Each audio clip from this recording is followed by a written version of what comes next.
dan penuh harap. Di hadapan Yang Mulia Majelis Hakim, izinkanlah kami menyampaikan penghormatan dan ucapan terima kasih yang mendalam atas ruang dan waktu yang diberikan untuk berbicara, bukan hanya demi membela diri, tetapi juga demi menyuarakan kebenaran, keadilan, dan harkat kemanusiaan. Sebagai anak bangsa, saya merasa bangga tak terhingga menjadi bagian dari bangsa Indonesia.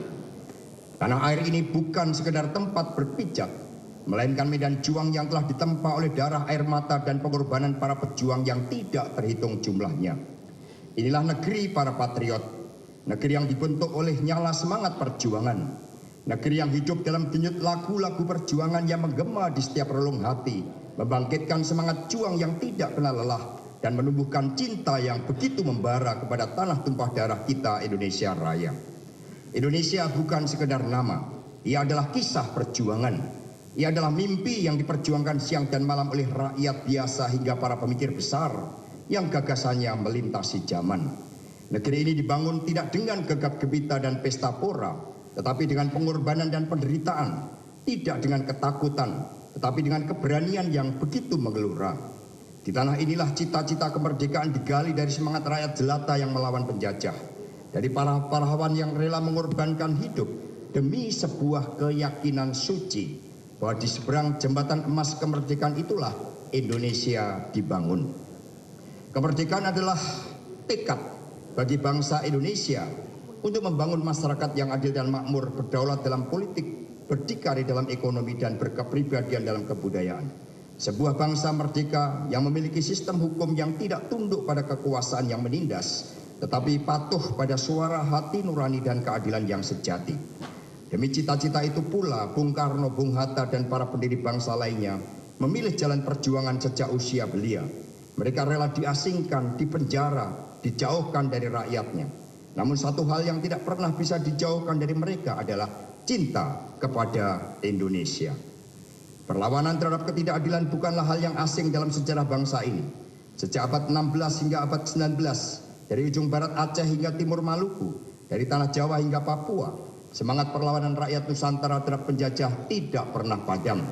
Api perlawanan itu menyala dalam berbagai bentuk perjuangan rakyat daerah yang tersebar di seluruh pelosok negeri hingga lahirlah era pencerahan yang disebut kebangkitan nasional. Sebuah era baru dalam perjuangan bangsa yang ditandai dengan munculnya berbagai organisasi modern yang menggunakan cara-cara intelektual dan organisasi sebagai senjata. Perjuangan pun tidak lagi menggunakan senjata tetapi dengan pena, ide, dan pemikiran. Organisasi seperti Sarekat Dagang Islam yang berdiri pada tahun 1905 dan berkembang menjadi Sarekat Islam menandai awal kebangkitan kesadaran kolektif di kalangan rakyat.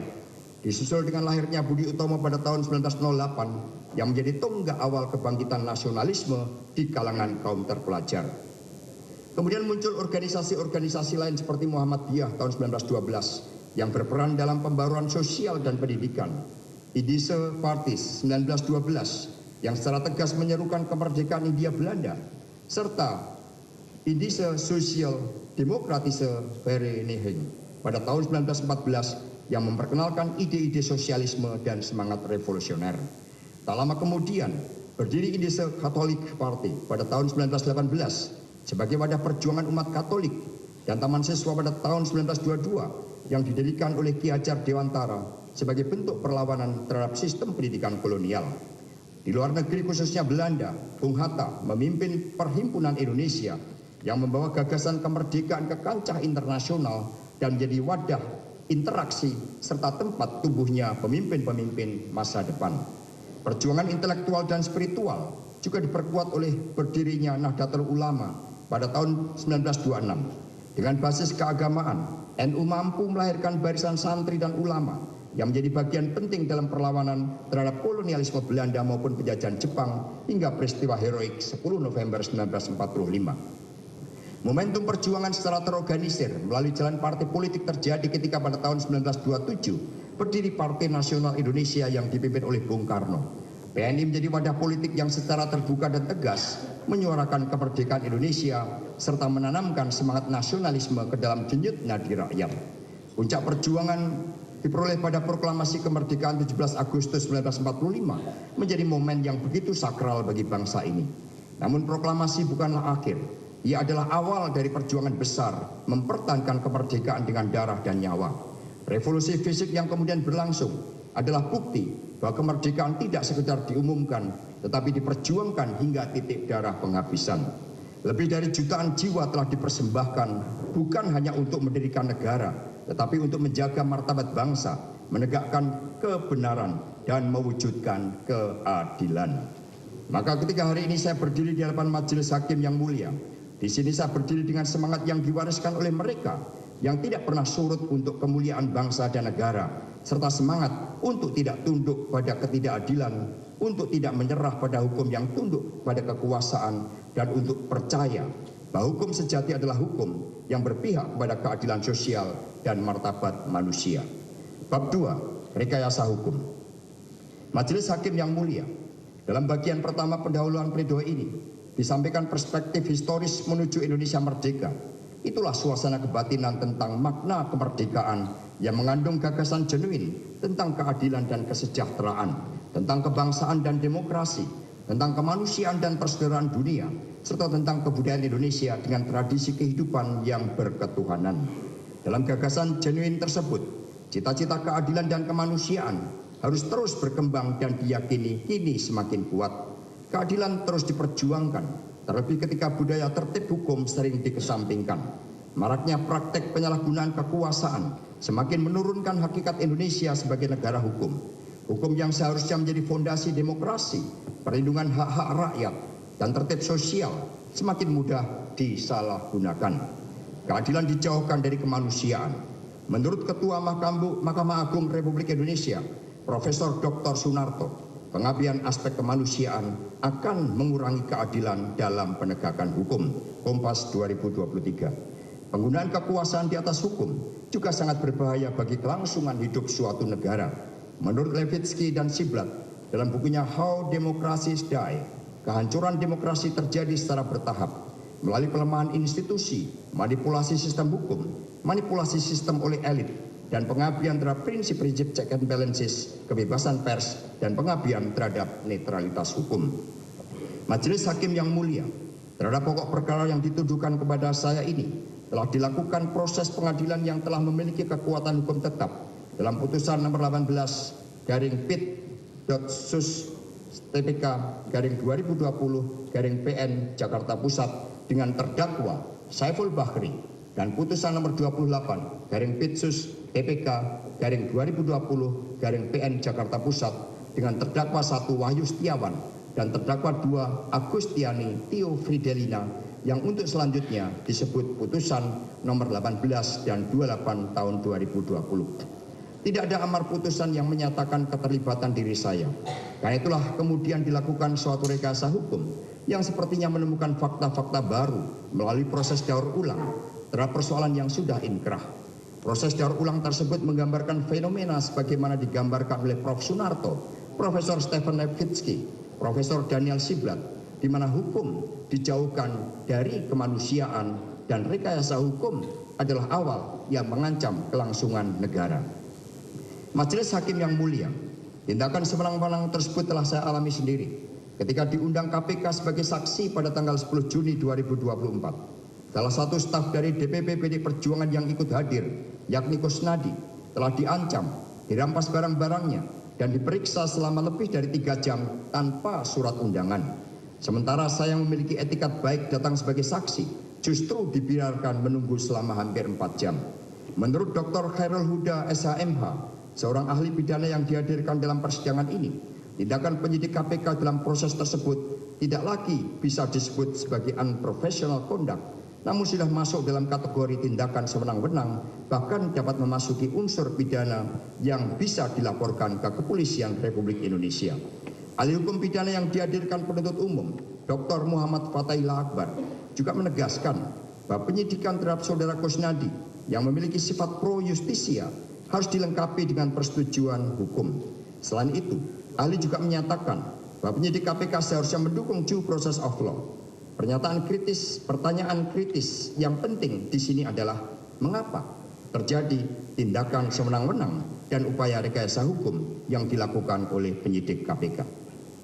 Majelis hakim yang mulia, proses daur ulang ini tidak berada di ruang hampa, melainkan dipengaruhi oleh kepentingan politik kekuasaan yang melatar belakanginya. Meskipun hal ini telah dibantah dalam jawaban atas eksepsi pada tanggal 11 April 2025, namun realitas kehidupan sosial politik tahun 2023 hingga selesainya pemilu serentak tahun 2024 tidak bisa menafikan hal tersebut. Mohon maaf, hingga selesainya pemilu kada serentak tahun 2024 tidak bisa menafikan hal tersebut.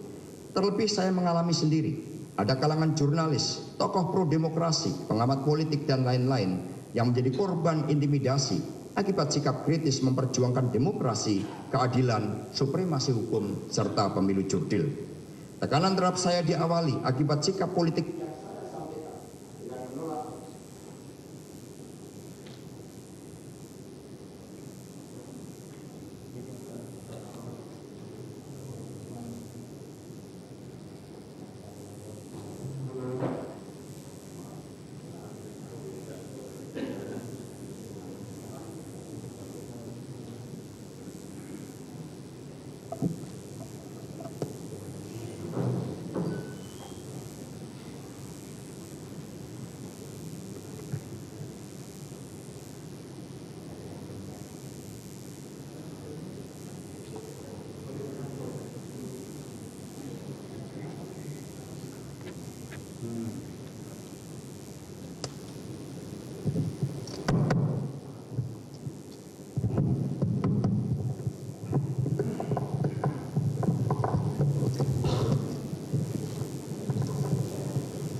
Mohon izin yang mulia untuk dilanjutkan. Tekanan terhadap saya diawali akibat sikap politik yang saya sampaikan dengan menolak kehadiran kesebelasan Israel dalam Piala Dunia U21 di Indonesia. Aspek ideologis dan historis sikap PD Perjuangan yang saya suarakan tersebut berhubungan dengan komunike politik dalam Konferensi Asia Afrika atau KA tahun 1955 di Bandung.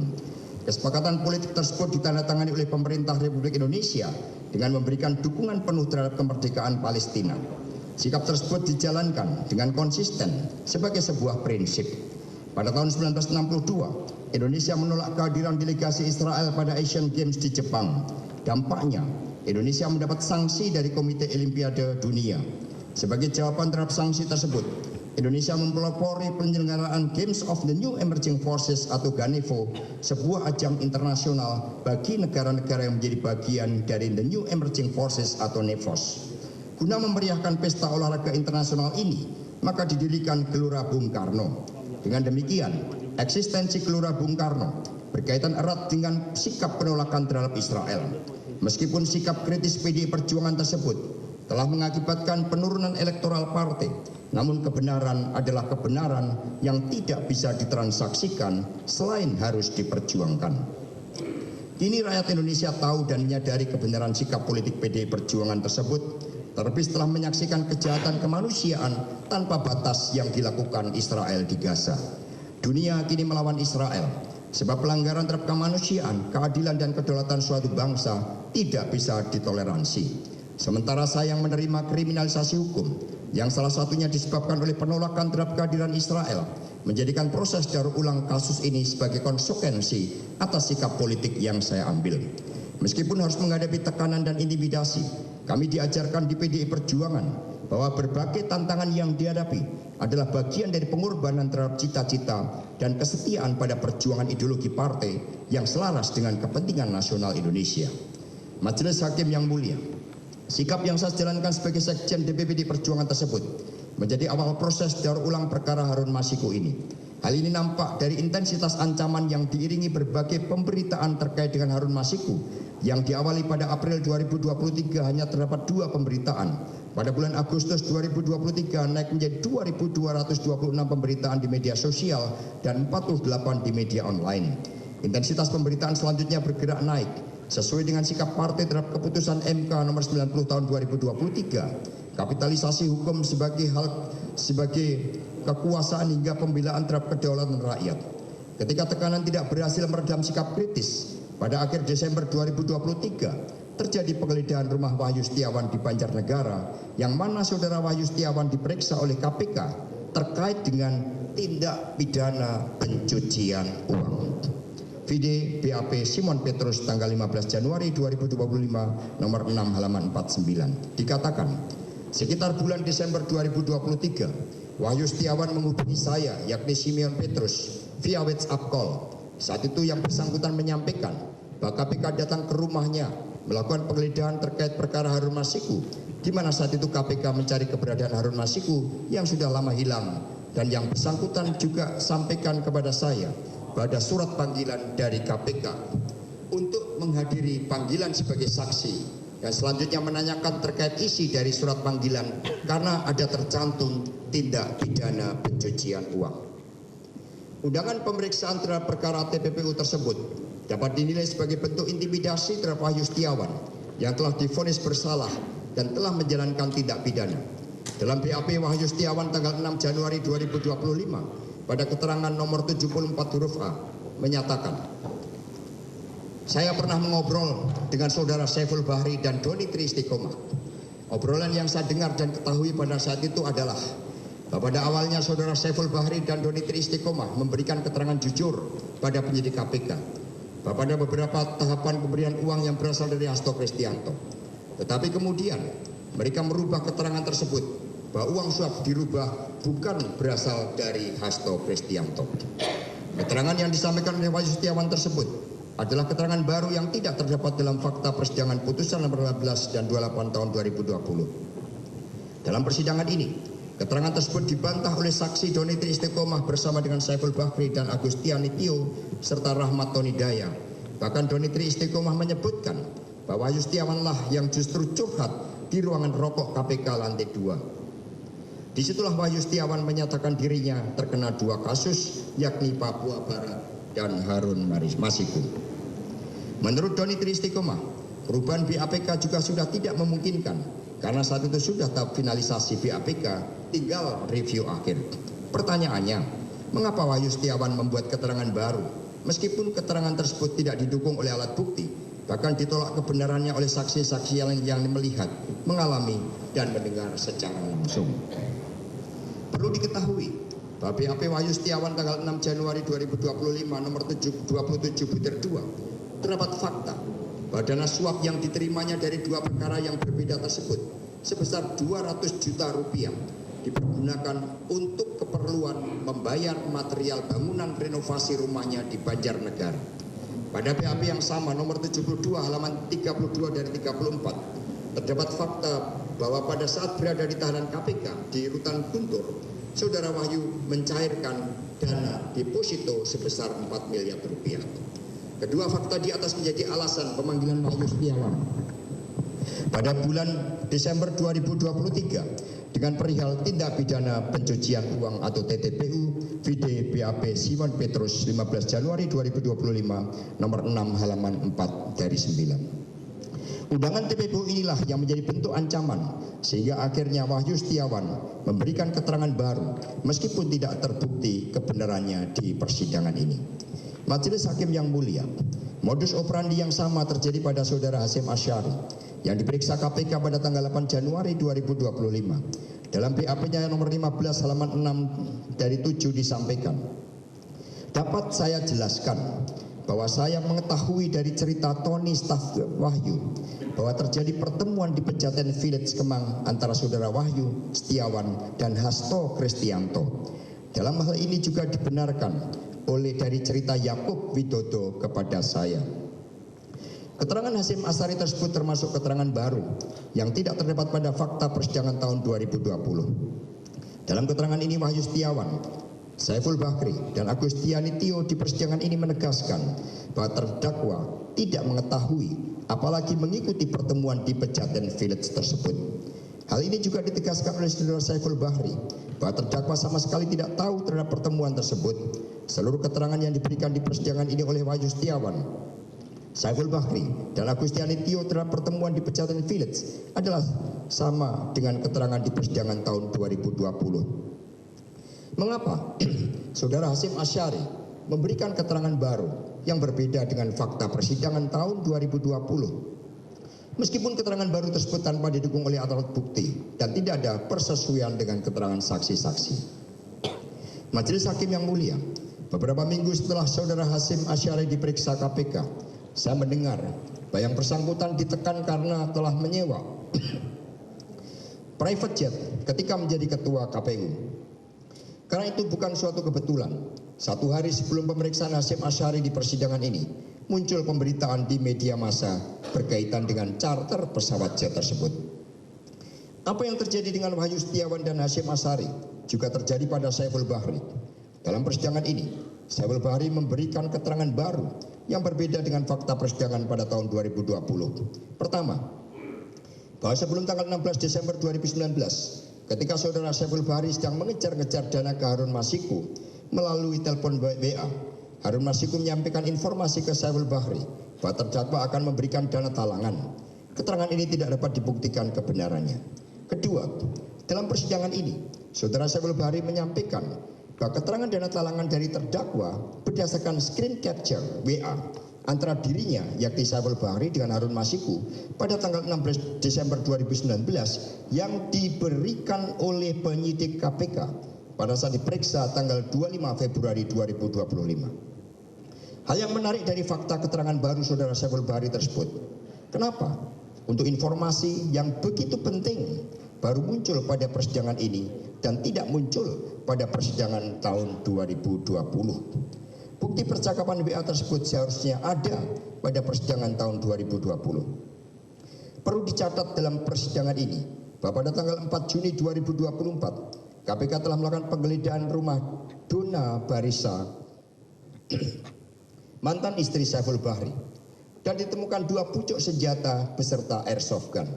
Temuan ini kemudian dijadikan alat tekan kepada saudara Saiful Bahri, sehingga mengapa akhirnya membenarkan terhadap adanya 2 keterangan baru tersebut, meskipun keterangan tersebut tidak bisa dikonfrontir dengan Harun Masiku yang saat ini masih DPO. Karena itulah demi keadilan dan fairness, terdakwa di persidangan ini meminta KPK untuk segera menangkap Harun Masiku agar menjadi terang pokok perkara suap tersebut. Majelis Hakim yang mulia, screen capture yang baru ada pada persidangan ini ditunjukkan kepada Saiful Bahri oleh penyidik KPK. Saya mendengar adanya tekanan terhadap Saiful Bahri untuk mengakui bahwa screen capture komunikasi tersebut dengan dirinya dengan Harun Masiku. Setelah screen capture WA tersebut diperiksa lebih detail, terdapat beberapa keanehan ataupun kejanggalan. Pertama, Harun Masiku menyimpan nama Saiful Bahri di kontak handphonenya dengan ejaan SJAIFUL. Ejaan ini sama dengan yang ditulis oleh Doni Tri Istiqomah dan terdakwa. Bahkan terdakwa baru tahu ejaan Saiful Bahri setelah membaca BAP yang bersangkutan dan selama ini terdakwa menulis dengan ejaan SJAIFUL. Mohon maaf.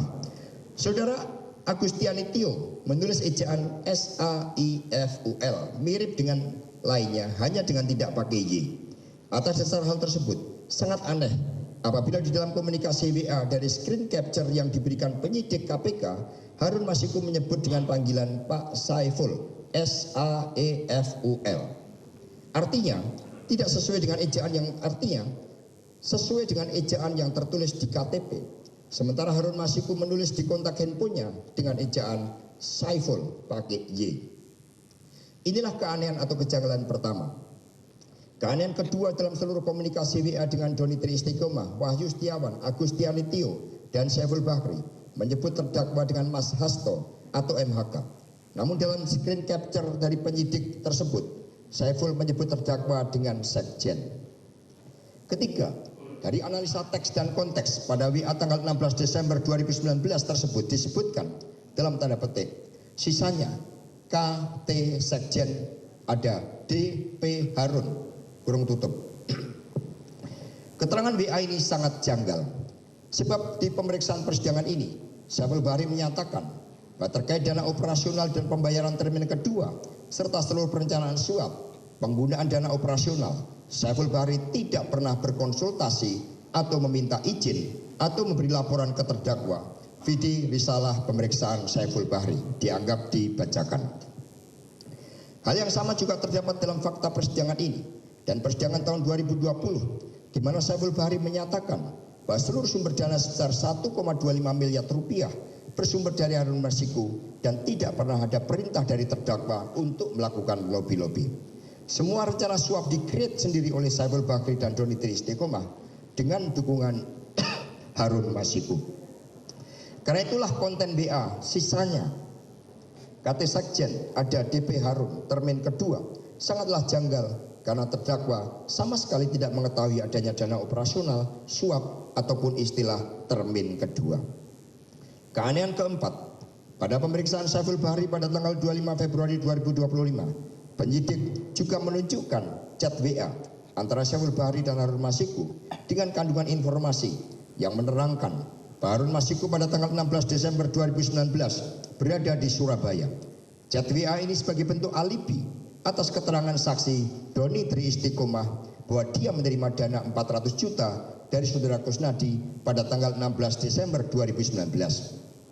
Saudara Kusnadi sendiri menerima tas hitam dari Harun Masiku pada pertengahan Desember 2019 dan tidak mengetahui isi tas hitam tersebut. Majelis Hakim yang mulia, dengan adanya 4 kejanggalan atau keanehan terhadap keterangan baru yang disampaikan Saiful Bahri pada persidangan ini, selain tidak didukung oleh adanya alat bukti yang kuat dan persesuaian dengan keterangan saksi yang lain, serta bersifat kontradiktif terhadap fakta persidangan lainnya yang telah disampaikan Saiful Bahri di persidangan ini dan tahun 2020, serta tidak berkesesuaian dengan keterangan saksi Doni Tri Istiqomah dan saksi Kusnadi. Karena itulah 2 keterangan baru Saiful Bahri tersebut tidak memenuhi kategori sebagai alat bukti. Bahkan dengan 4 keanehan tersebut patut diduga bahwa screen capture WA tersebut adalah hasil rekayasa. Apalagi berdasarkan keterangan Saiful Bahri, screen capture WA tersebut bersumber dari penyidik KPK. Sekali lagi kami tegaskan kepada yang mulia Majelis Hakim, bahwa sekiranya screen capture WA yang sangat penting tersebut benar-benar ada, seharusnya sudah menjadi fakta persidangan pada tahun 2020. Potongan screen capture tersebut, dalam tanda petik, ini Sekjen kasih 400 di DPP. Dalam tanda petik, sisanya KT Sekjen ada DP Harun, titik, termin kedua, kurung tanda petik tutup.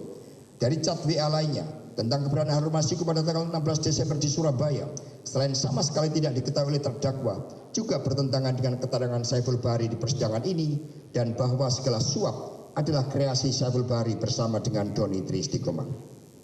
Sekali lagi dengan keterangan sepenting ini, mengapa baru muncul di persidangan ini dan tidak muncul pada persidangan 2020? 4 kejanggalan tersebut bersifat terlalu kebetulan. Screen capture WA dari penyidik KPK tersebut adalah WA sapu jagat, WA super sakti yang dimaksudkan untuk menyudutkan terdakwa. Meskipun dari aspek substansi bertentangan dengan keterangan saksi Kusnadi, Doni Tri Istiqomah dan Saiful Bahri sendiri bahwa sumber dana suap berasal dari Harun Masiku. Perihal munculnya diksi dana talangan sendiri diakui oleh Saiful Bahri sebagai alasan kepada istrinya ketika terlambat pulang, sehingga Saiful berbohong dengan menyebutkan adanya dana talangan dari terdakwa. Berbagai kejanggalan tersebut dalam rekayasa hukum dinilai terlalu sempurna atau sering disebut too good to be true. Ketika kami menemukan 4 keanehan tersebut, penasihat hukum mengingatkan tentang kisah penembakan seorang pelajar di Jawa Tengah oleh oknum polisi pada tanggal 24 November 2024. Aparat kepolisian kemudian melakukan rekayasa hukum dengan menunjukkan alat-alat bukti palsu berupa beberapa jenis senjata tajam dengan membangun skenario bahwa penyebab meninggalnya pelajar tersebut akibat tawuran dengan kutipan link pemberitaan tersebut. Kami juga teringat peristiwa yang menimpa Ketua KPK Antasari Ashar yang divonis bersalah atas kasus pembunuhan dengan barang bukti elektronik berupa SMS berbasis web yang menurut pakar saat itu ternyata bisa direkayasa. Majelis Hakim yang mulia, melihat pola yang sama sebagaimana terjadi pada Wahyu Setiawan dan Hasyim Asyari, maka menjadi jelas mengapa saat pemeriksaan di persidangan ini Saiful Bahri didampingi oleh penyidik KPK Rosa Purbabekti hingga bersama-sama di ruang tunggu persidangan ini. Semua ini bukanlah kebetulan. Di balik setiap kejadian terdapat pola yang jelas, pola yang terus berulang. Saksi-saksi disandera dengan persoalan yang tidak terhindarkan, diintimidasi dengan ancaman yang tidak berperasaan, dan pada akhirnya saksi memberikan keterangan baru, yakni keterangan yang berbeda dari yang mereka sampaikan pada persidangan tahun 2020. Ini adalah ujian bagi keadilan, ujian bagi integritas kita semua. Namun tidak ada rekayasa yang sempurna. Sehebat apapun upaya untuk menyembunyikan kebenaran, pada akhirnya kebenaran itu akan terungkap juga. Kebenaran itu kini telah terungkap melalui keterangan saksi-saksi dan alat bukti, dan juga fakta-fakta yang terang benderang pada putusan nomor 15 dan 28 tahun 2020. Terhadap seluruh keterangan yang sepertinya baru, yang telah disampaikan oleh Wahyu Setiawan, Hasyim Asyari, dan Saiful Bahri pada persidangan ini, tidak didukung oleh alat bukti yang cukup. Atas dasar hal tersebut, keterangan baru tersebut tidak dapat dikategorikan sebagai alat bukti yang sah. Tindakan unprofessional conduct dan pengabdian terhadap due process of law yang dilakukan penyidik KPK juga dialami Agustiani Tio yang dicekal bersama suaminya Wildi. Akibatnya Agustiani Tio tidak bisa berobat ke Guangzhou atas kanker yang dideritanya. Di persidangan ini, Agustiani Tio mengakui adanya intimidasi yang dilakukan penyidik KPK Rosa Purwabekti yang berujung pada pencekalan. Majelis Hakim yang mulia, rekayasa hukum yang sangat nyata juga terjadi ketika penyidik KPK menghadirkan sekitar 13 orang yang berasal dari penyidik dan atau penyidik atau pegawai KPK lainnya sebagai saksi fakta. Berdasarkan hukum acara pidana, kehadiran saksi dari penyidik atau ex-penyidik KPK hanya bisa terjadi untuk saksi verbalisan, sebab saksi internal KPK tersebut tidak melihat, mengalami, dan mendengar secara langsung terhadap tindakan pidana yang dituduhkan. Kehadiran saksi verbalisan hanya diperlukan ketika pada saat persidangan terdakwa atau saksi memberikan keterangan yang berbeda, atau ketika proses BAP ada tekanan fisik atau psikis dari penyidik. Perluasan makna saksi sebagaimana pada putusan MK nomor 65 PUU 7/2020 ditujukan untuk melindungi hak-hak tersangka atau terdakwa yang tergambar dalam pertimbangan putusan tersebut, di mana saksi alibi yang dimaksud dalam putusan MK adalah saksi ada charge yang telah diperiksa semenjak penyidikan yang didasarkan pada relevansi keterangan guna meringankan. Termasuk juga terhadap ahli ada charge diperlakukan sama dalam putusan MK Akuo. Di dalam persidangan ini akhirnya terbukti bahwa saksi dari internal KPK yang dikatakan sebagai saksi fakta ternyata tidak memberikan keterangan yang tidak bisa dikategorikan sebagai fakta persidangan. Saksi internal KPK tersebut hanya menyampaikan asumsi atau fakta yang mereka konstruksikan sendiri. Penyidik Arief Budi Raharjo misalnya, terhadap tuduhan bahwa terdakwa berada di PT IKA, ternyata saksi telah mengkonfirmasi bahwa yang bersangkutan tidak melihat Harun Masiku dan atau saya, ataupun Kusnadi ataupun mobil saya. Saksi juga tidak melihat adanya upaya yang terdakwa lakukan dengan merintangi penyidik KPK sebagaimana dituduhkan. Dengan realitas di persidangan ini, bahwa saksi-saksi dari internal KPK ternyata bukan saksi fakta, lalu apa tujuan mereka dihadirkan? Dan mengapa mereka diperiksa sebagai saksi dengan menandatangani BAP? Kajian yang dilakukan oleh terdakwa bersama penasihat hukum, ada beberapa hal yang terkait dengan pemaksaan proses daur ulang terhadap perkara yang sudah inkrah tersebut.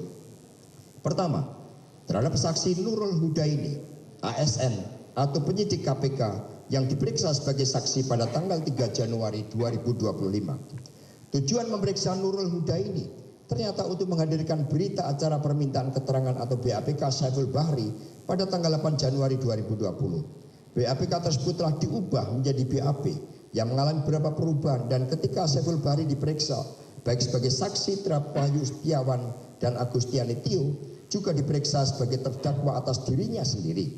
Fakta-fakta persidangan tersebut terdapat dalam putusan nomor 18 dan 28 tahun 2020. Akar dari seluruh persoalan di persidangan ini muncul karena BAPK yang belum pro justisia tersebut dihadirkan kembali dan dikemas menjadi fakta yang sepertinya baru. VD BAP Nurul Hudaini halaman 711 tanggal 3 Januari 2025. Ini semua adalah bentuk akrobat hukum. Nurul Hudaini bukanlah saksi fakta. Keterangan yang disampaikan selain tidak sesuai dengan fakta persidangan tahun 2020 juga penuh dengan konflik of interest, dan BAPK bukanlah alat bukti. Adanya konflik of interest antara lain dinyatakan dengan keterangan sumber dana 400 juta rupiah yang berasal dari terdakwa Padahal fakta persidangan sebagaimana terdapat dalam putusan 18 dan 28 tahun 2020, sumber dana suap semua berasal dari Harun Masiku. Keterangan yang disampaikan Nurul Huda ini nyata-nyata memberatkan terdakwa. Namun terhadap keterangan yang meringankan sama sekali tidak disebutkan. Misalnya keterangan nomor 20 huruf I yang menyatakan adanya inisiatif saya, dalam hal ini Saiful Bahri, melakukan lobi-lobi ke KPU dikarenakan dorongan saudara Harun Masiku yang secara aktif meminta tolong untuk disukseskan baik secara lisan maupun supporting dana. Majelis Hakim yang mulia, persoalan muncul ketika keterangan Nurul Huda ini yang bersumber dari BAPK tersebut kemudian dijadikan dasar surat dakwaan. Menurut Dr. Muhammad Fathahillah Akbar yang merupakan ahli pidana yang dihadirkan oleh JPU di persidangan ini, terhadap keterangan Saiful Bahri yang bersumber dari BAPK, BAP, dan fakta persidangan tahun 2020, menurut ahli tetap melihat pada keterangan saksi yang disampaikan di persidangan. Berdasarkan keterangan ahli pidana tersebut, maka menjadikan BAPK Saiful Bahri sebagai dasar pemberian keterangan tidak dibenarkan. Atas dasar hal itu, draft surat dakwaan yang bersumber dari keterangan Nurul Huda ini yang menghidupkan kembali BAPK yang belum pro justisia harus dinyatakan tidak sah dan batal demi hukum.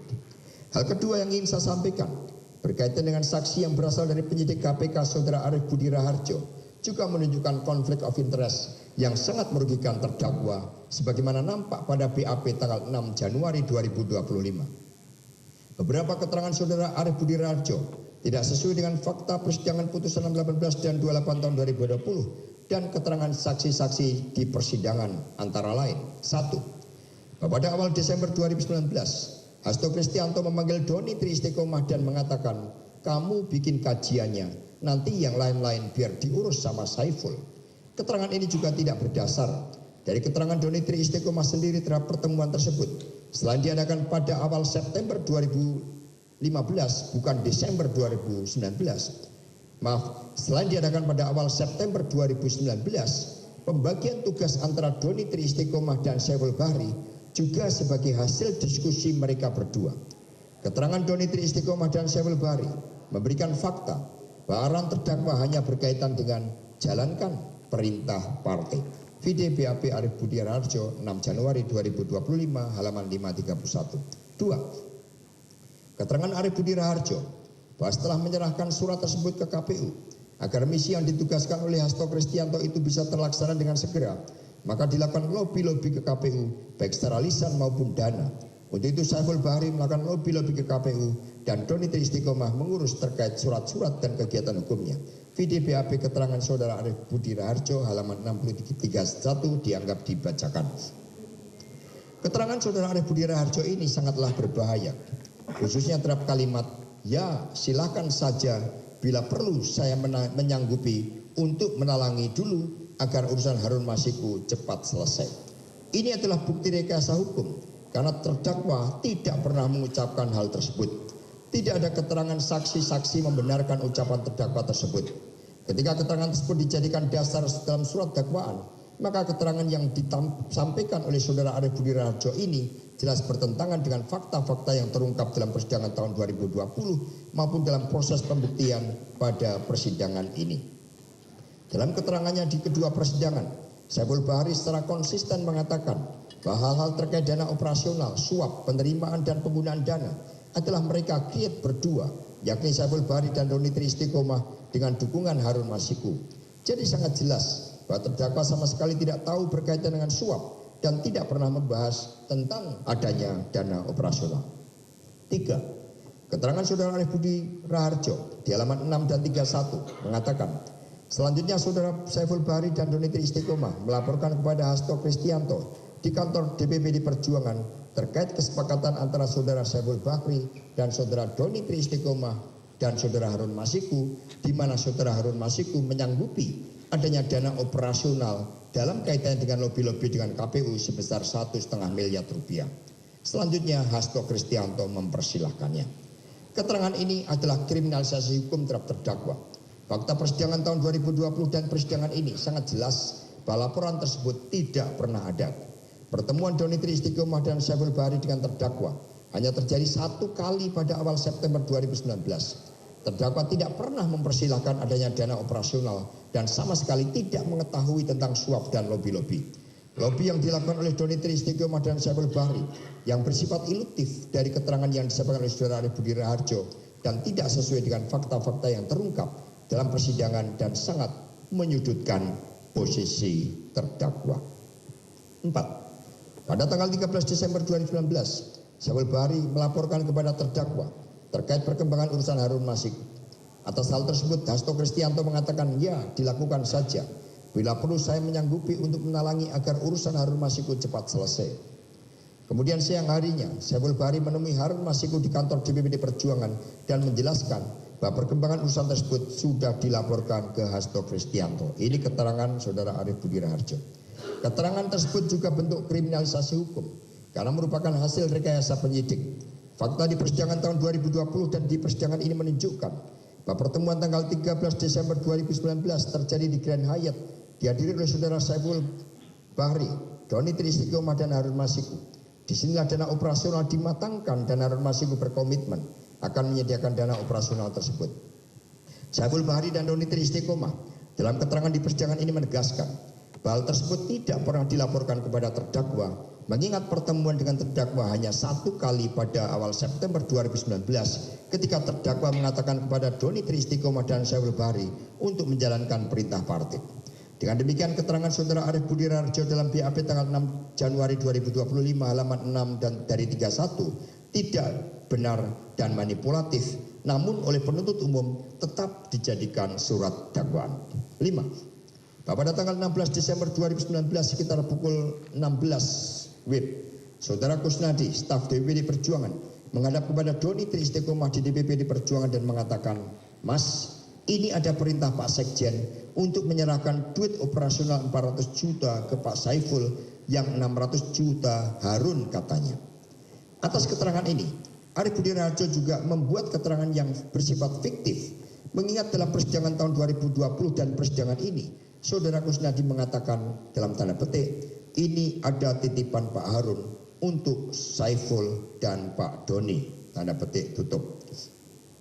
Majelis Hakim yang mulia, kelima contoh keterangan penyidik KPK, Saudara Arief Budi Raharjo tersebut hanyalah sebagai bukti bagaimana keterangan yang disampaikan bersifat asumsi bahkan fiktif dan hasil konstruksi para penyidik KPK yang mengembangkan BAPK sendiri menjadi keterangan saksi dan kemudian dijadikan dasar penyusunan dakwaan meskipun keterangan para ahli dan saksi internal KPK tersebut bertentangan dengan keterangan saksi dan fakta di persidangan ini dan juga persidangan tahun 2020.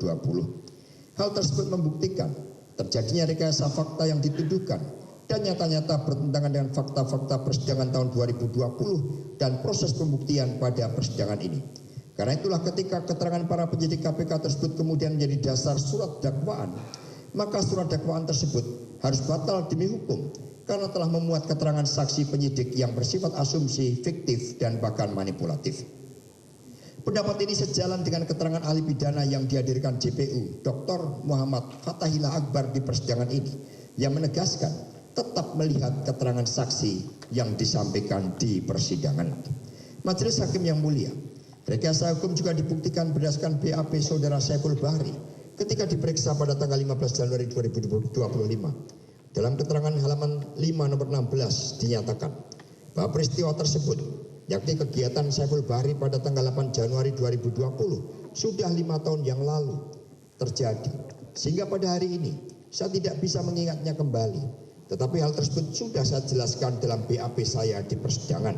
Video BAP Saiful Bahri halaman 5 dari 6 nomor 16. Karena Saudara Saiful Bahri sudah tidak bisa mengingatnya kembali, maka ketika diperiksa pada tanggal 25 Februari 2025 oleh penyidik Rosa Purbabekti dan Priyatno, Saudara Saiful Bahri disodorkan rancangan BAP yang telah dipersiapkan penyidik dan dikatakan sama dengan keterangan dalam BAP tahun 2020. Namun di dalam rancangan BAP tersebut terhadap pertanyaan nomor 51 halaman 11 dari 27 terdapat perubahan keterangan yang berbeda dengan BAP tahun 2020 dan berbeda dengan fakta persidangan sebagaimana terdapat pada putusan nomor 18 dan 28 tahun 2020. Dalam BAP tanggal 25 Februari 2025 nomor 51 tertulis A.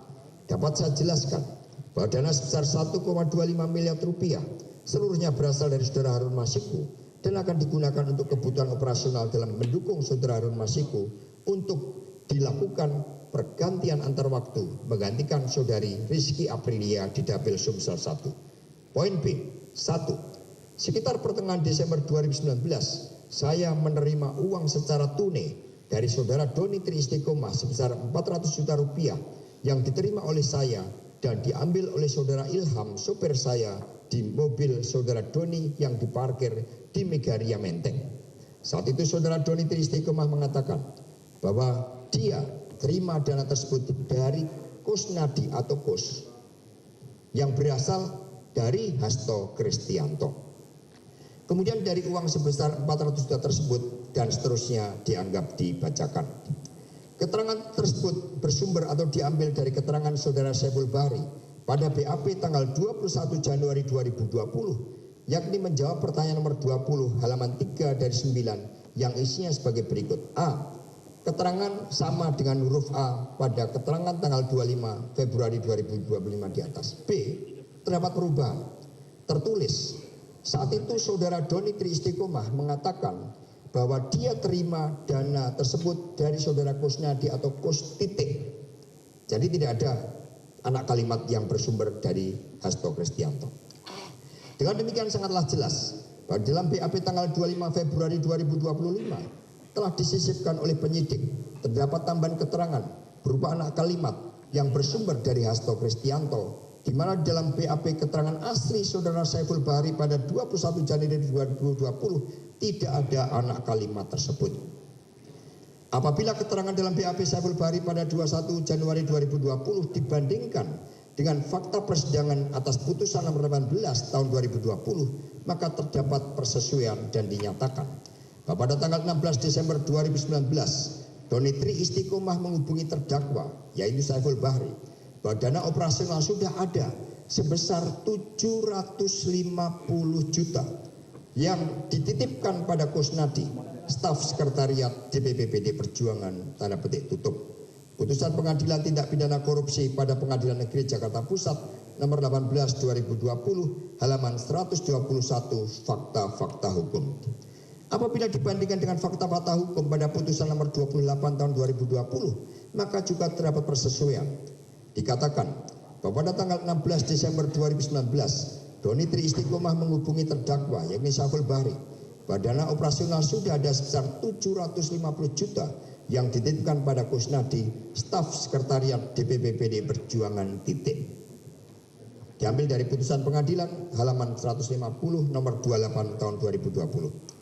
Di dalam kedua putusan Pengadilan Tindak Pidana Korupsi pada Pengadilan Negeri Jakarta Pusat nomor 18 dan putusan nomor 28 tahun 2020 tersebut, seluruh sumber dana berasal dari Harun Masiku, yakni 750 juta rupiah pada tahap pertama dan 850 juta rupiah pada tahap kedua.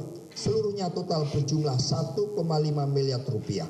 Dengan demikian sangat jelas bahwa BAP saudara Saiful Bahri pada tanggal 21 Januari 2020 telah bersesuaian dengan fakta persidangan dan sesuai dengan putusan nomor 18 dan putusan nomor 28 tahun 2020. Majelis Hakim yang mulia, dengan bukti-bukti di atas, maka penyidik KPK telah melakukan rekayasa hukum diantaranya 1. Bahwa sumber dana, pemberian dana dalam bentuk tas ransel hitam yang diberikan Harun Masiku kepada Kusnadi ternyata sebesar 750 juta rupiah yang kemudian diberikan kepada Doni Tri Istiqomah.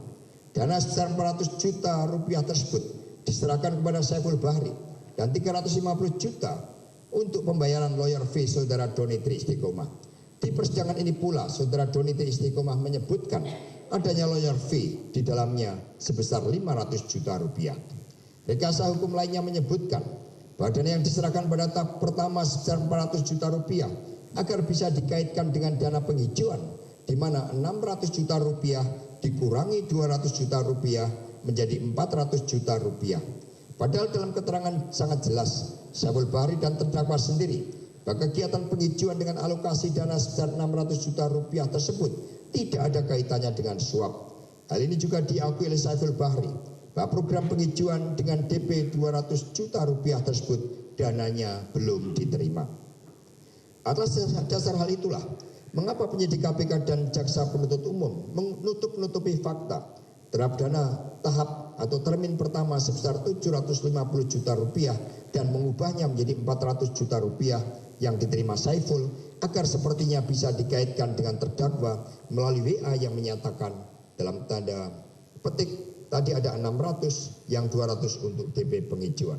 2. Bahwa anak kalimat dalam tanda petik yang bersumber dari Hasto Kristianto dibuat oleh penyidik dengan menggunakan kelemahan saudara Saiful Bahri yang tidak memeriksa detail terhadap BAP yang ditandatanginya pada tanggal 25 Februari 2025 yang telah disiapkan oleh penyidik yang bersumber dari BAP sebelumnya tanggal 21 Januari 2020 yang ternyata telah diubah dengan menambahkan anak kalimat yang bersumber dari Hasto Kristianto. Sisipan anak kalimat ini juga tidak terdapat dalam putusan pengadilan tindak pidana korupsi pada Pengadilan Negeri Jakarta Pusat nomor 18 dan putusan nomor 28 tahun 2020. Majelis Hakim yang mulia, bahwa fakta hasil rekayasa tersebut kemudian dijadikan dasar dalam surat dakwaan dan surat tuntutan oleh jaksa penuntut umum. Dengan demikian sumber dana sebesar 400 juta rupiah yang seharusnya 750 juta rupiah sesuai dengan dan juga anak kalimat yang bersumber dari Hasto Kristianto harus dikesampingkan dan surat dakwaan beserta tuntutan yang berkaitan sumber dana suap berasal dari Hasto Kristianto harus batal demi hukum karena merupakan hasil rekayasa hukum. Majelis Hakim yang mulia, hal ketiga yang saya sampaikan berkaitan dengan adanya pelanggaran prinsip fairness dan unprofessional conduct yang dilakukan oleh penyidik KPK ketika diperiksa sebagai saksi. Selain membuat keterangan yang bersifat asumsi, fiktif dan manipulatif serta rekayasa fakta, juga menempatkan SOP internal KPK lebih tinggi dari Undang-Undang Nomor 8 Tahun 1981 tentang KUHP. Beberapa pertanyaan bersifat menuduh, mengarahkan dan menyimpulkan yang antara lain: terdakwa sebagai aktor intelektual, terdakwa melarikan diri dan bersembunyi di PT IKA, terdakwa memiliki pengaruh untuk melakukan pencegahan penyidikan, dan lain-lain. Karena pertanyaan ditujukan kepada saksi yang berasal dari internal KPK sudah bersifat menuduh, maka jawaban dalam BAP tanpa disertai dengan fakta selain asumsi dan pendapat yang lahir dari konstruksi hukum sebagaimana dikehendaki oleh penyidik. Atas dasar hal itulah mengapa surat dakwaan disusun dengan cara yang tidak cermat dan tidak jelas. Beberapa alat bukti yang tidak memenuhi syarat formil telah digunakan dalam penyusunan surat dakwaan sehingga surat dakwaan tersebut harus dinyatakan batal demi hukum. Bab 3. Keadilan ideologis dan historis. Majelis Hakim yang mulia dan hadirin yang saya hormati, berbagai rekayasa hukum sebagaimana dijelaskan di bagian kedua pledoi ini selanjutnya akan dikaji dari pemahaman saya terhadap makna keadilan dalam perspektif ideologis dan historis. Keadilan dalam perspektif ideologis. Indonesia merdeka dibangun dengan fondasi konseptual yang paripurna.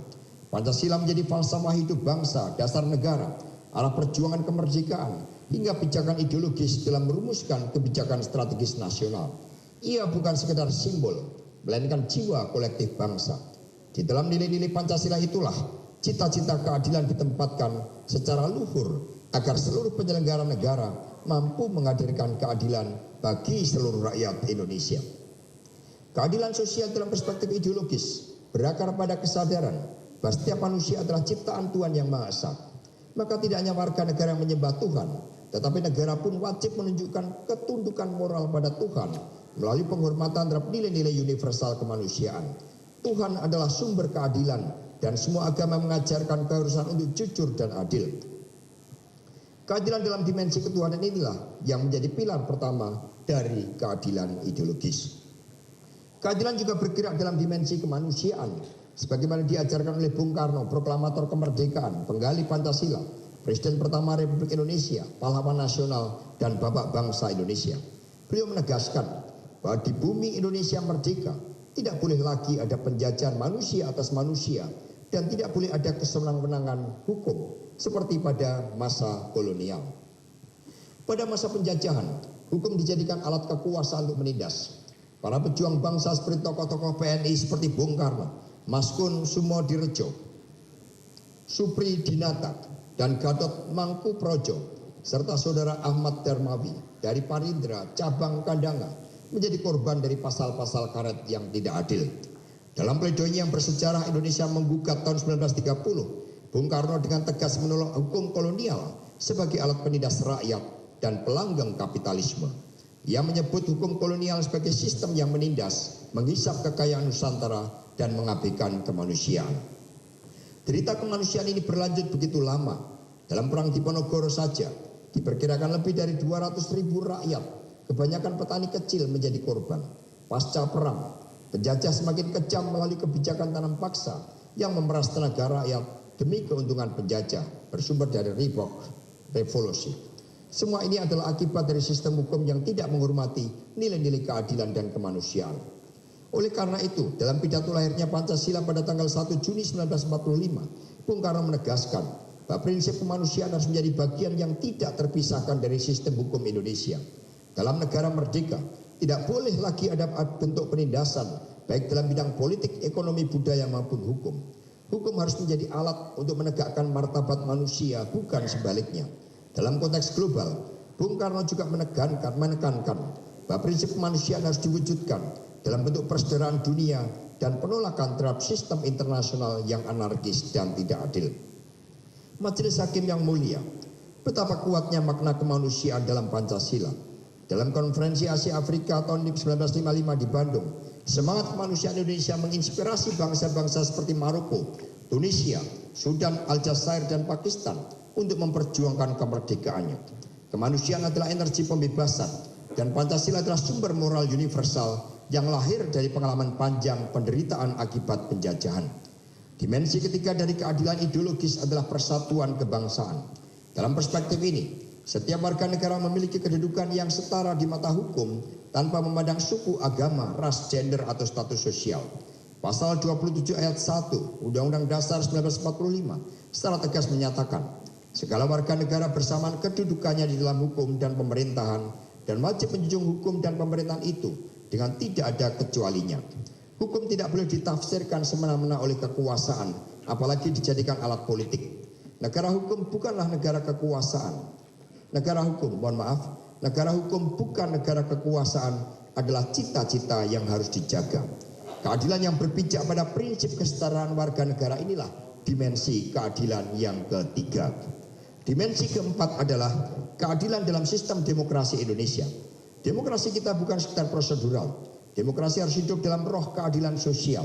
Negara wajib memelihara fakir, miskin, dan anak terlantar. Maka di bumi Indonesia yang merdeka tidak boleh ada kemiskinan. Demokrasi tanpa sistem hukum yang berkeadilan hanya akan menjadi topeng kekuasaan yang menyekram rakyat atas nama legitimasi mayoritas. Demokrasi tanpa keadilan adalah benih kehancuran suatu bangsa. Oleh karena itu penting bagi Indonesia untuk terus mengharmoniskan hukum dan demokrasi sebagaimana yang dianut konstitusi kita, bahwa NKRI adalah negara berdasar atas hukum yang demokratis. Demokratische Rechtsstaat. Dimensi kelima adalah keadilan dalam kesejahteraan rakyat. Inilah tujuan akhir dari seluruh sistem hukum dan ideologi negara. Negara harus memastikan bahwa hukum menjadi alat pemerataan, bukan menjadi pelanggeng ketimpangan. Lihatlah Singapura, negara tetangga dengan sumber daya alam tidak seperti Indonesia, namun bisa mencapai kemajuan karena hukum ditegakkan secara adil dan merata. Budaya hukum yang kuat mampu membentuk bangsa yang tertib dan sejahtera. Majelis Hakim yang mulia, dalam kerangka ideologis yang demikian itulah saya ingin mengajak kita semua untuk mengingat bahwa keadilan tidak bisa dilepaskan dari perjuangan politik.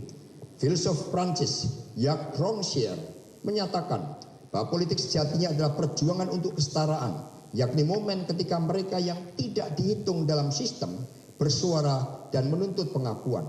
Politik sejati bukan soal perebutan kekuasaan, tetapi tentang bagaimana memperjuangkan ruang agar mereka yang tersingkir, terpinggirkan, dan terabaikan bisa duduk sejajar di meja peradaban. Maka ketika hukum dijalankan dengan mendukung status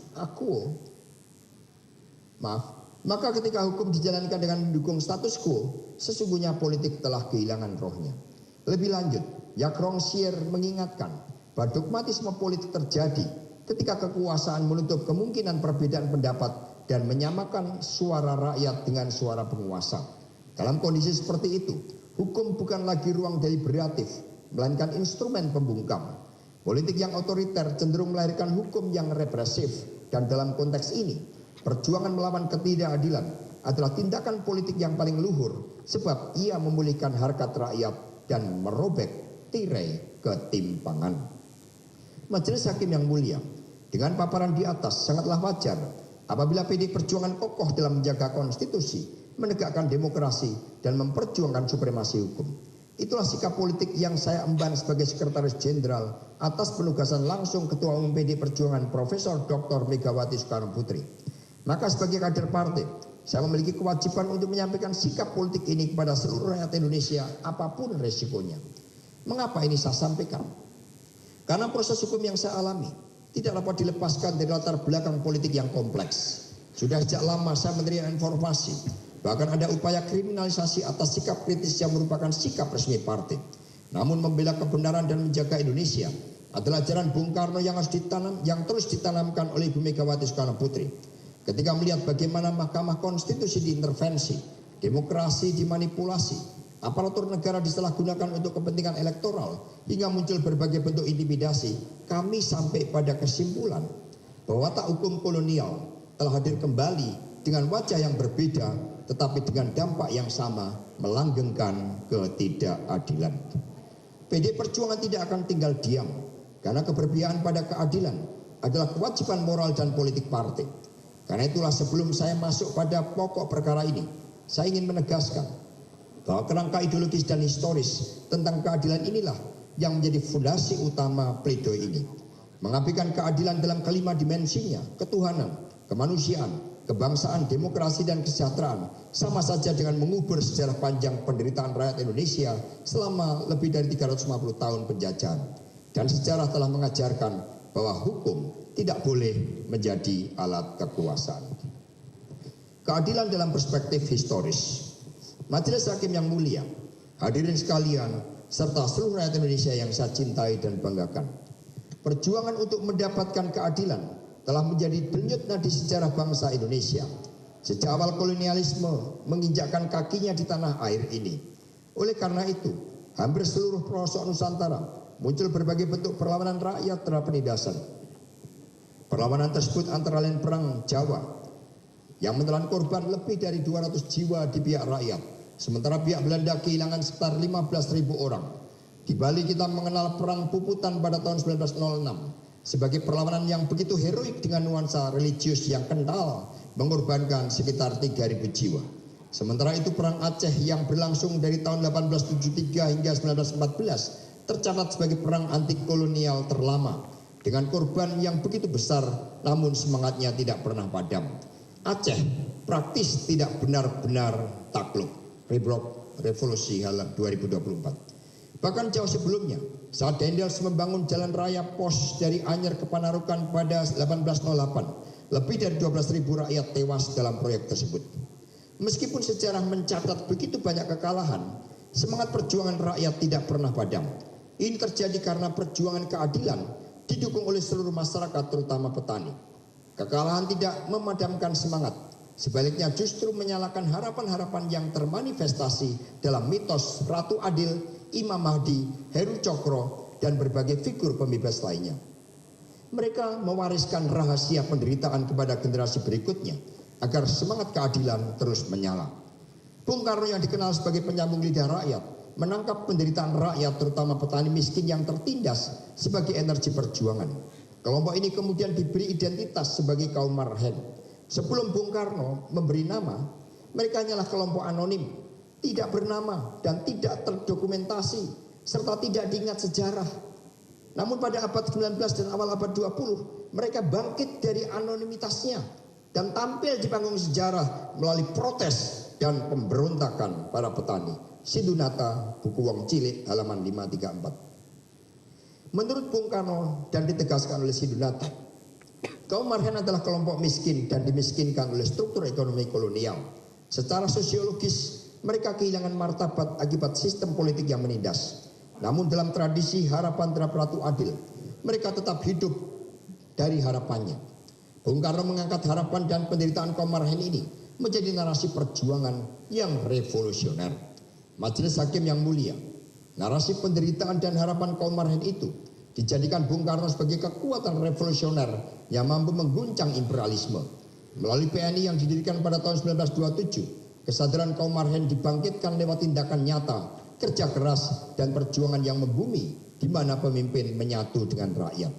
Dalam pledoi Indonesia Menggugat, Bung Karno menegaskan bahwa cita-cita rakyat terperatu adil bukanlah sekedar pembebasan dari kemiskinan material, melainkan pembebasan menyeluruh sebagai manusia agar mendapatkan keadilan yang sejati.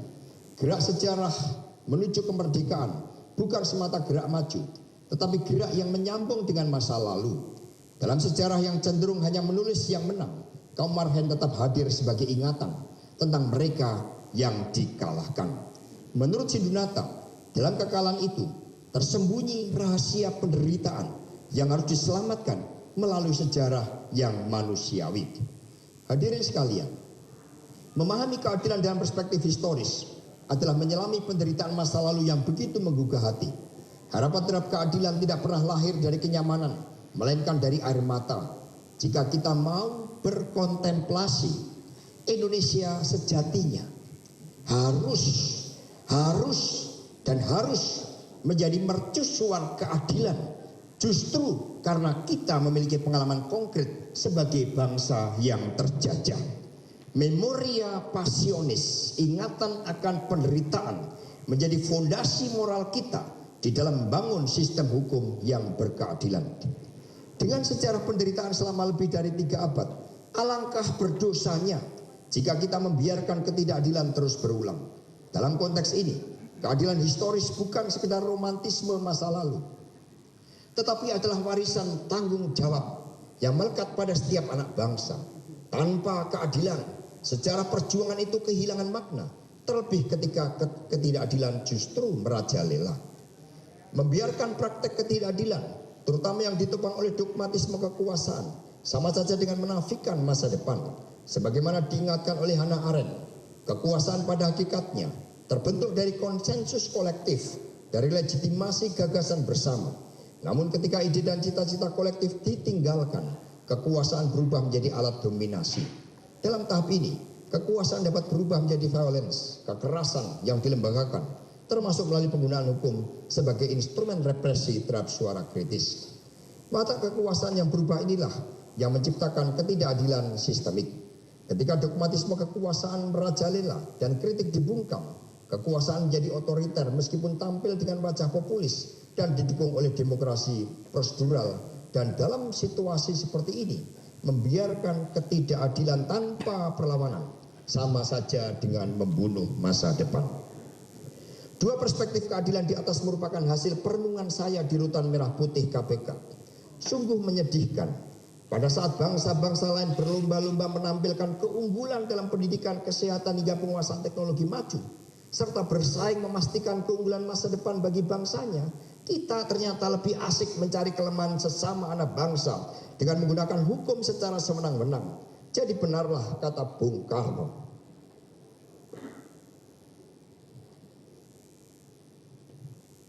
bahwa perjuanganku lebih mudah karena melawan penjajah, tetapi perjuanganmu akan lebih sulit karena melawan bangsamu sendiri.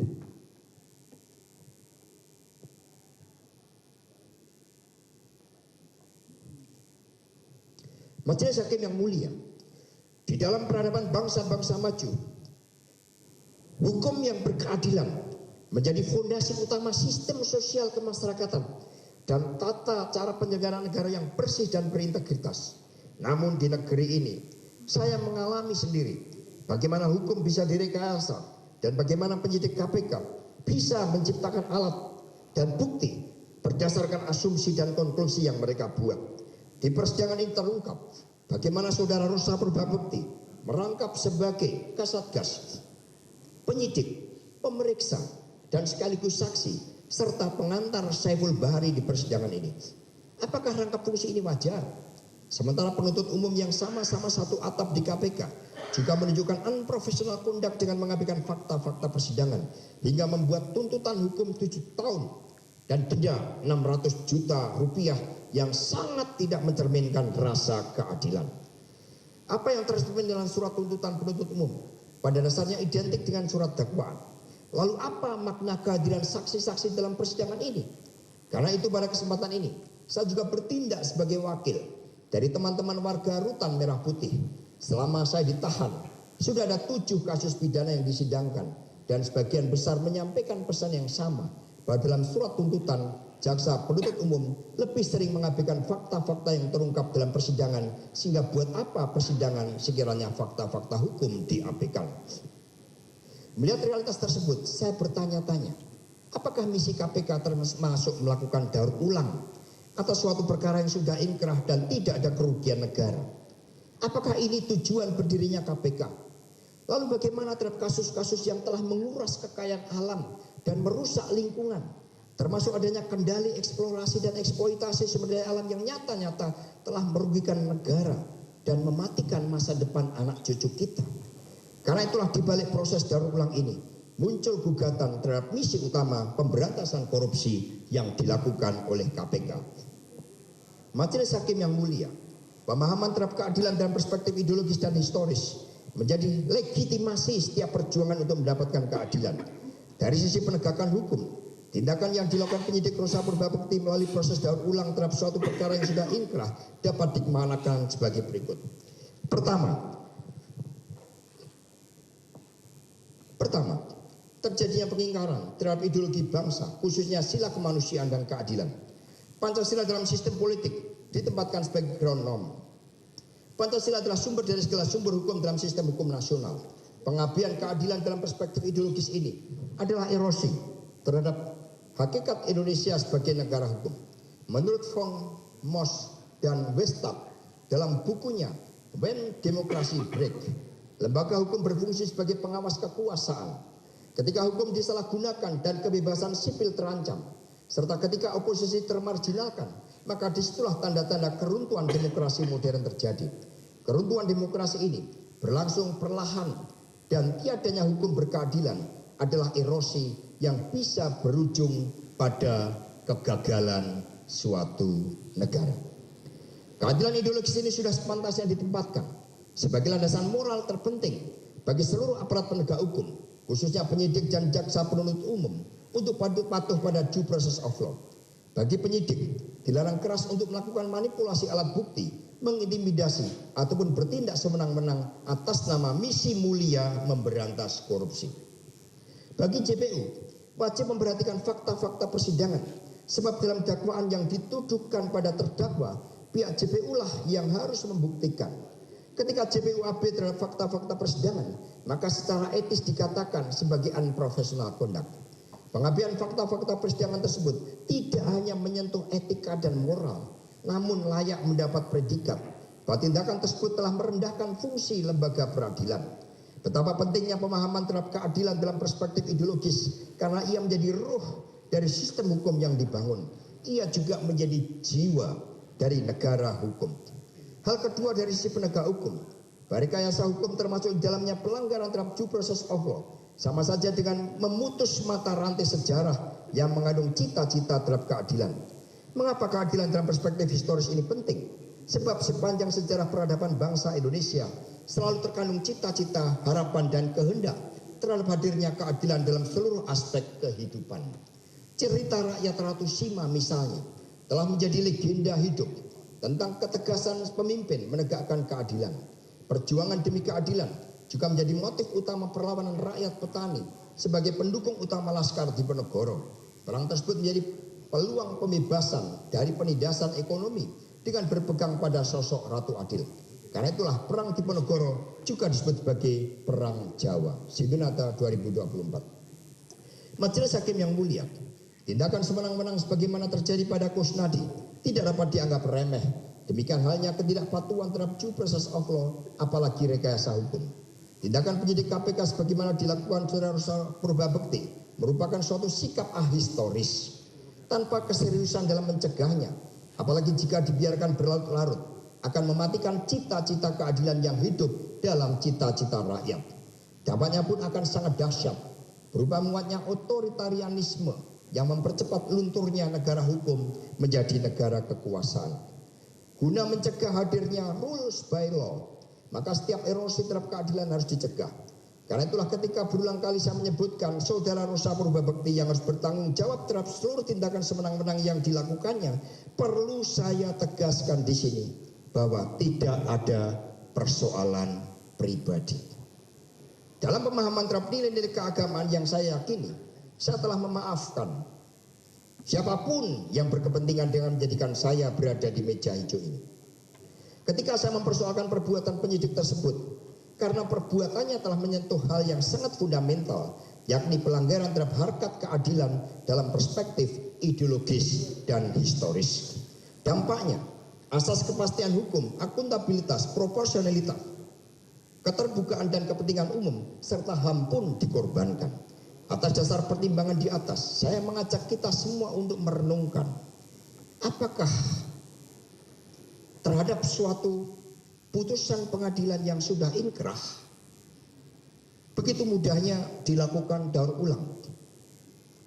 Lalu bagaimana kalau hal ini menjadi model dan jadi motif untuk membongkar persoalan yang sudah inkrah dengan merekayasa bukti-bukti karena asumsi penyidik bahwa seseorang dituduh bersalah?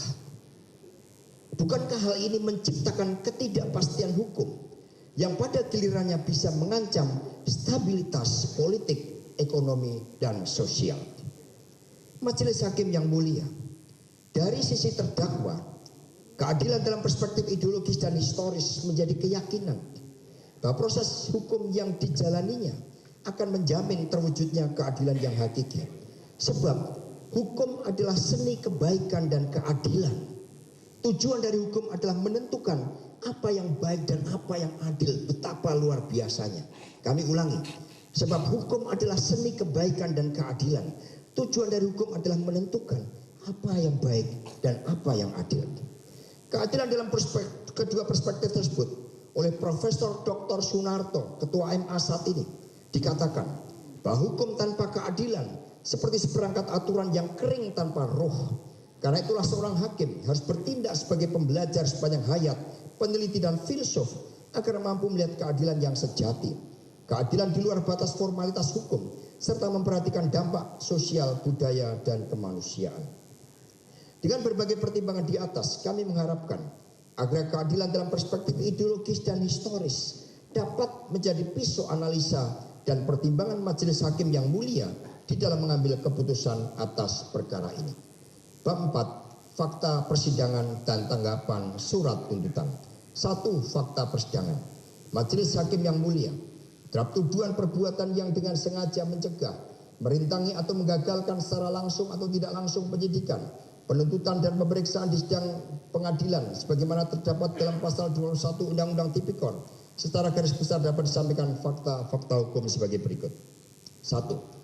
Bahwa terdakwa tidak mengetahui adanya pengumuman ke media terhadap tindakan operasi tangkap tangan terhadap Komisioner KPU Wahyu Setiawan yang di dalam surat dakwaan menjadi alasan terdakwa menyembunyikan diri, dan kemudian terdakwa melalui saudara Nur Hasan memberi perintah kepada Harun Masiku untuk menunggu di kantor DPP PD Perjuangan dengan tujuan agar keberadaannya tidak diketahui oleh petugas KPK. Dalam fakta persidangan, bahwa terdakwa pada periode waktu yang dituduhkan sedang berada di Menara Kompas dan menyampaikan pemaparan terhadap materi Rakernas PD Perjuangan di hadapan para pimpinan redaksi dan berada di tempat tersebut hingga sekitar pukul 20 WIB. Serta selanjutnya hanya berada di BPD Perjuangan untuk mempersiapkan Rakernas. Terdakwa tidak memiliki nomor handphone Nur Hasan dan tidak pernah memerintahkan Nur Hasan untuk menghubungi Harun Masiku agar menenggelamkan telepon genggamnya dan menunggu di DPP PD Perjuangan. Tuntutan JPU kontradiktif sebagaimana pada poin 3 halaman 1278 yang menerangkan sebagai berikut dianggap dibacakan. Kemudian pada poin 1 halaman 1304 sebagai dasar pembuktian surat tuntutan diterangkan sebagai berikut: memberi perintah kepada Harun Masiku melalui Nur Hasan agar merendam telepon genggam milik Harun Masiku ke dalam air dan memerintahkan Harun Masiku untuk menunggu standby di kantor DPP Perjuangan dengan tujuan agar keberadaannya tidak diketahui oleh petugas KPK supaya terhindar dari proses hukum KPK.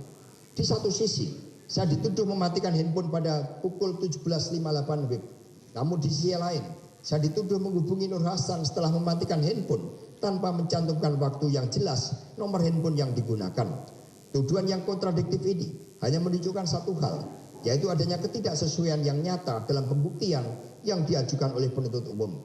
Ini adalah ketidaksesuaian yang langsung menimbulkan keraguan besar terhadap kebenaran surat tuntutan tersebut. Ketidakjelasan mengenai waktu, nomor handphone yang konon digunakan, dan yang lebih mencolok lagi, tidak adanya bukti apapun berupa chat atau rekaman percakapan telepon semakin menguatkan keyakinan bahwa surat tuntutan disusun tanpa dasar yang jelas, tanpa pijakan pada fakta yang terungkap di persidangan ini. Bahkan yang lebih memprihatinkan, tidak ada satupun alat bukti yang ditunjukkan oleh penuntut umum untuk mendukung tuduhan yang mengarah pada saya, tuduhan bahwa saya menghubungi Nur Hasan. Ini bukanlah bukti. Ini adalah sebuah spekulasi yang penuh dengan kebohongan, sebuah tuntutan yang jauh dari kenyataan dan lebih mengarah pada upaya menutup-nutupi kebenaran, sementara faktanya pada jam tersebut sedang berdiskusi di materi Rakernas. 2. Bahwa keterangan Nur Hasan menyatakan tidak pernah berkomunikasi dengan Kusnadi dan terdakwa Hasto Kristianto ketika berada di rumah aspirasi pada tanggal 8 Januari 2020. Sampai sekarang pun saksi Nur Hasan tidak pernah dihubungi oleh terdakwa.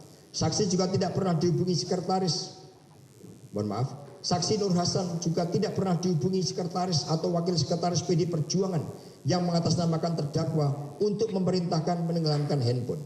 Di sini tujuan penuntut umum hanya asumsi semata dengan memaksakan seolah-olah penggunaan kata bapak hanya ditujukan kepada terdakwa, padahal begitu banyak yang dipanggil bapak oleh Nur Hasan.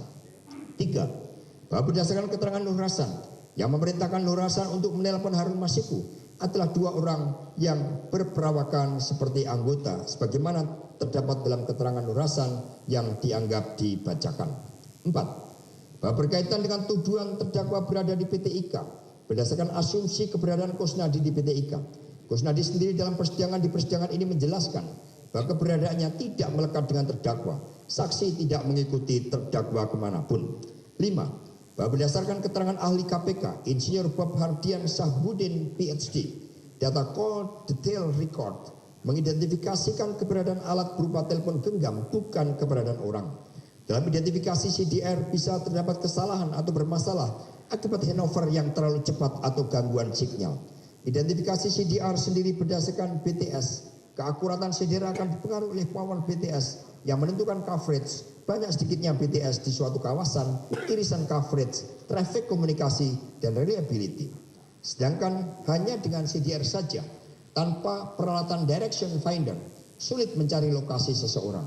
Karena itulah kalau seseorang lewat melalui PT IKA dan terjadi handover signal HP dengan BTS yang berada di PT IKA, maka seseorang tersebut akan tercatat CDR berada di PT IKA.